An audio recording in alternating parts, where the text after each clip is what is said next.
ಇದು 1ನೇ ತರಗತಿಗೆ ಸೇರಬಯಸಿರುವಂತಹ ಚಿನ್ನರ ಪಾಲಿಗೆ ಬಹುದೊಡ್ಡ ರಿಲ್ಯಾಕ್ಸೇಷನ್. ಶಿಕ್ಷಣ ಇಲಾಖೆಯ ವಯೋಮಿತಿ ಕಾನೂನು ಗೊಂದಲ ದೊಡ್ಡ ಮಟ್ಟದಲ್ಲಿ ಸುದ್ದಿಯಾಗಿತ್ತು. ಅತ್ತ ಪ್ರತಿ ಹಂತದಲ್ಲೂ ಪೋಷಕರ ಸಮಸ್ಯೆಗಳಿಗೆ ಕಿವಿಯಾಗಿದ್ದ ನ್ಯೂಸ್ ಫಸ್ಟ್ ನಿರಂತರವಾಗಿ ಸುದ್ದಿ ಬಿತ್ತರಿಸಿತ್ತು. ಪರಿಣಾಮ ಕೊನೆಗೂ ಎಚ್ಚೆತ್ತ ರಾಜ್ಯ ಸರ್ಕಾರ 1ನೇ ತರಗತಿಯ ವಯೋಮಿತಿಯನ್ನ ಇಳಿಸಿ ಗುಡ್ ನ್ಯೂಸ್ ಕೊಟ್ಟಿದೆ.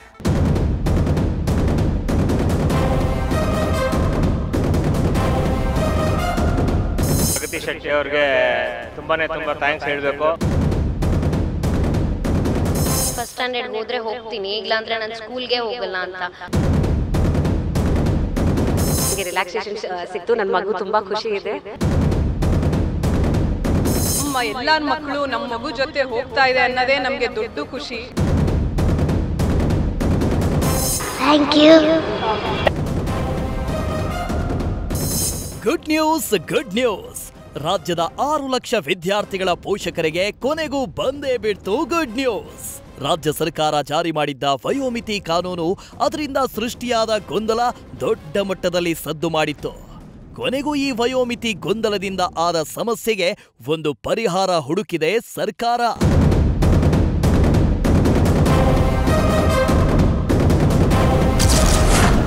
ನ್ಯೂಸ್ ಫಸ್ಟ್ ನಿರಂತರ ವರದಿ. ರಾಜ್ಯ ಸರ್ಕಾರ ಕೊಡ್ತು ಗುಡ್ ನ್ಯೂಸ್. ಪೋಷಕರೇ, ಇನ್ನು ಮುಂದೆ 6 ಅಲ್ಲ 5 ವರ್ಷ 5 ತಿಂಗಳ ವಯೋಮಿತಿ ಫಿಕ್ಸ್.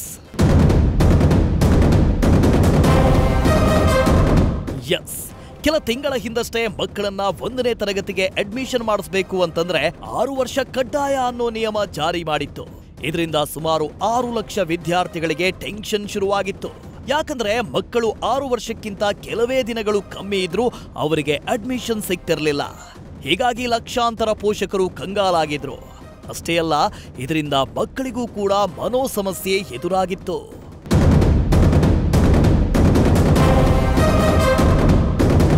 ಇತ್ತ ನ್ಯೂಸ್ ಫಸ್ಟ್ ಕೂಡ ಈ ಬಗ್ಗೆ ಸತತವಾಗಿ ಸುದ್ದಿ ಪ್ರಸಾರ ಮಾಡಿ ಸಮಸ್ಯೆಯನ್ನ ಸರ್ಕಾರದ ಕಿವಿಗೂ ತಲುಪಿಸಿತ್ತು. ಪರಿಣಾಮ ಕೊನೆಗೂ ರಾಜ್ಯ ಸರ್ಕಾರ ಇದೊಂದು ವರ್ಷ ವಯೋಮಿತಿ ಸಡಿಲಿಸಿದ್ದು ಈ ವರ್ಷಕ್ಕೆ ಮಾತ್ರ 5 ವರ್ಷ 5 ತಿಂಗಳಿಗೆ ಇಳಿಸಿ ರಿಲ್ಯಾಕ್ಸೇಷನ್ ಕೊಟ್ಟಿದೆ.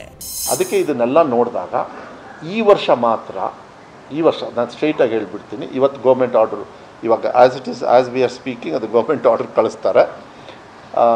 5.5 only for this year and who have passed UKG. 5.5 complete ಆಗಿರಬೇಕು, UKG ಮುಗಿಸಿರಬೇಕು, ಓಕೆನಾ? And it is only for this year.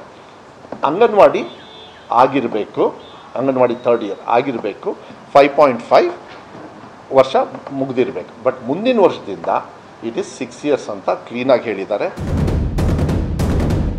ಸದ್ಯ ಸರ್ಕಾರ ವಯೋಮಿತಿ ಸಡಿಲಿಸಿ ಆದೇಶ ಕೊಡ್ತಾ ಇದ್ದಂತೆ ಕಂಗಾಲಾಗಿದ್ದ ಪೋಷಕರು ಫುಲ್ ಖುಷಿಯಾಗಿದ್ದಾರೆ. ನಿರಂತರವಾಗಿ ಸುದ್ದಿ ಪ್ರಸಾರ ಮಾಡಿ ಸರ್ಕಾರದ ಗಮನಕ್ಕೆ ತಂದ ನ್ಯೂಸ್ ಫಸ್ಟ್ಗೂ ಧನ್ಯವಾದ ಹೇಳಿದ್ದಾರೆ. ಥ್ಯಾಂಕ್ ಯು ಹೇಳಬೇಕು ಯಾರಿಗೆ ಅಂದರೆ ಮೀಡಿಯಾ ತಂಡದವ್ರಿಗೆ. ಪ್ರಗತಿ ಮ್ಯಾಮ್, ನೀವು ಮತ್ತು ನಿಮ್ಮ ತಂಡ, ಈ ಎಂಟೈರ್ ಮೀಡಿಯಾ ಗ್ರೂಪ್, ಇವ್ರು ನಿಮಗೆ ಬಿಗ್ ಥ್ಯಾಂಕ್ ಯು. ಸೇರ್ಕೊತಾ ಇದ್ದಾರೆ ಅಂತ ಅವ್ರಿಗೆ ವಿಷಯ ಮುಟ್ಟಿಸಿರೋದ್ರಿಂದ ಅವರು ಉದ್ವೇಗಕ್ಕೆ ಒಳಗಾಗಿ ತುಂಬ ಖುಷಿ ಪಡ್ತಿದ್ದಾರೆ. ಏನೇ ಹೇಳಿ, ಕೊನೆಗೂ ಈ ವರ್ಷ ವಯೋಮಿತಿ ಸಡಿಲಿಸಿ ಶಿಕ್ಷಣ ಇಲಾಖೆ ಕಂಗಾಲಾಗಿದ್ದ ಪೋಷಕರ ಕಣ್ಣಲ್ಲಿ ಖುಷಿ ತರಿಸಿದೆ. ಈ ಮೂಲಕ ಪೋಷಕರ ಪರವಾಗಿ ನಿಂತು ಸುದ್ದಿ ಮಾಡಿದ ನ್ಯೂಸ್ ಫಸ್ಟ್ ಪ್ರಯತ್ನಕ್ಕೂ ಫಲ ಸಿಕ್ಕಂತಾಗಿದೆ. Pragati Shetty, news first, Bengaluru. News first ನಿರ್ಭೀತಿಯಿಂದ ನಿಮ್ಮ ಪರವಾಗಿ.